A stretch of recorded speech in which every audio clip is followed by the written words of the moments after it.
Hello दोस्तों, UPSC allrounder में आपका स्वागत है। चलिए आज बात कर लेते हैं हम लोग यूपीएससी के एक और प्रश्न की जो 2023 में पूछा गया था।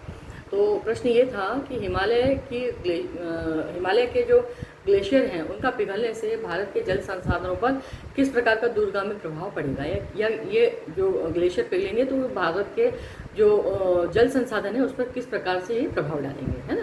तो आइए इसे समझते हैं। तो हिमालय जो पर्वत श्रृंखला है को जल टावर या ऑफ एशिया कहा जाता है। जल टावर ऑफ एशिया किसे कहा जाता है? हिमालय पर्वत श्रृंखला को, क्योंकि यह गंगा, यमुना, ब्रह्मपुत्र और सिंधु जैसी महत्वपूर्ण नदियों का उद्गम स्थल है।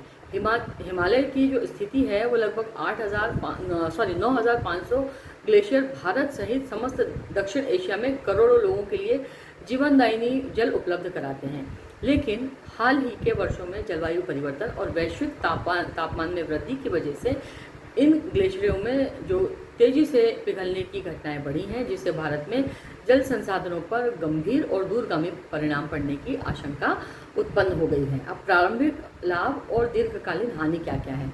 तो प्रारंभिक हम लोग लाभ समझ लेते हैं कि प्रारंभिक लाभ क्या है। ठीक है, तो प्रारंभिक लाभ जो है ग्लेशियर के पिघलने से प्रारंभिक वर्षों में नदियों के में जल की मात्रा जो है वो बढ़ सकती है, जिससे कृषि, विद्युत उत्पादन, अल्पकालीन हमको लाभ मिल सकता है। लेकिन दीर्घकालीन हानि क्या होगी इससे?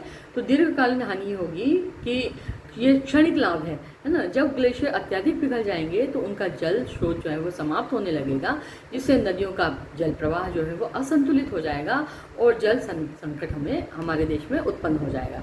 अब भारत में जल संसाधनों का संभावित दूरगामी प्रभाव क्या क्या पड़ता है हमारे ऊपर, है ना। तो कृषि पर सबसे पहला प्रभाव जो है वो, हमारा कृषि प्रधान देश है तो हम समझते हैं कि कृषि पर सबसे पहले क्या प्रभाव पड़ेगा। तो भारत की कृषि व्यवस्था वर्षा और नदियों के जल पर निर्भर करती है। ग्लेशियर पिघलने से मानसूनों के समय में जल की अत्यधिक आपूर्ति और शुष्क मौसम में कमी हो सकती है, जिससे सिंचाई असंतुलित होगी। मुख्य कृषि क्षेत्रों जैसे पंजाब, हरियाणा, उत्तर प्रदेश आदि में जल संकट उत्पन्न हो सकता है। पीने योग्य पानी की कमी उत्पन्न हो सकती है।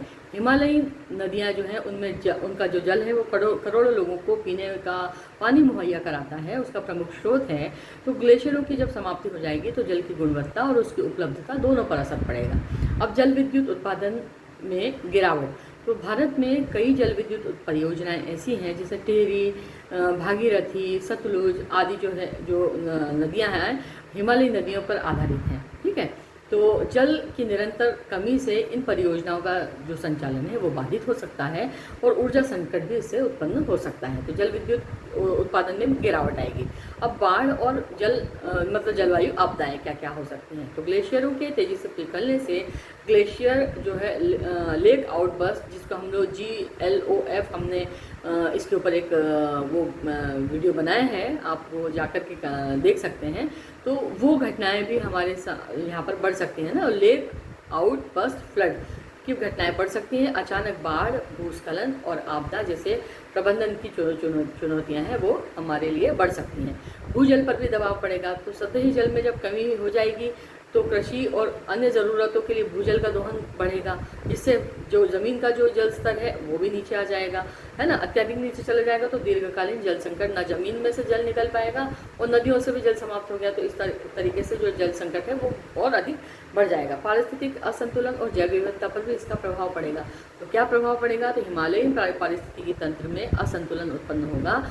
नदियों में जल स्तर कम होने से जलीय जीवों और वनस्पति की प्रजातियों पर प्रतिकूल प्रभाव पड़ेगा। जंगल में आग, सूखा और पलायन की घटनाएं बढ़ेंगी, है ना। भारत में अब राजनीतिक और सामाजिक स्थिति पर भी इसका क्या प्रभाव पड़ेगा? तो भारत बांग्लादेश, भारत नेपाल या भारत पाकिस्तान जैसे देशों के बीच में जल बंटवारे को लेकर के तनाव बढ़ सकता है, जैसा कि अभी हमारे बीच में चल भी रहा है ना। सिंधु जल विवाद को लेकर के पाकिस्तान के साथ में हमारा विवाद चल रहा है। जो अभी इसकी पहलगाम की जो घटना हुई थी उसको लेकर के हम लोगों ने उनका जल बंद कर दिया था।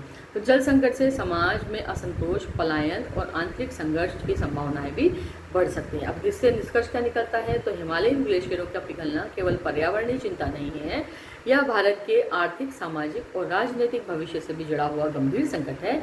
इससे न केवल कृषि, विद्युत, जल विद्युत और पीने के पानी की व्यवस्था प्रभावित होगी, बल्कि राष्ट्रीय सुरक्षा, है ना, राजनीतिक संबंधों पर भी इसका दूरगामी असर पड़ेगा। समाधान हेतु जलवायु परिवर्तन को नियंत्रित करना, जल संरक्षण को बढ़ावा देना, ग्रीन एनर्जी को अपनाना और पारिस्थितिकी संतुलन को बनाए रखना आज की बहुत महत्वपूर्ण आवश्यकता बन गई है। तो उम्मीद है आपको हिमालय का अगर ग्लेशियर पिघलते हैं तो भारत पर इसका क्या क्या दूरगामी परिणाम होगा वो आपको समझ में आ गया होगा। अगर आपको ये सेशन अच्छा लगा है तो प्लीज़ मेरे चैनल को लाइक, शेयर और सब्सक्राइब कीजिए।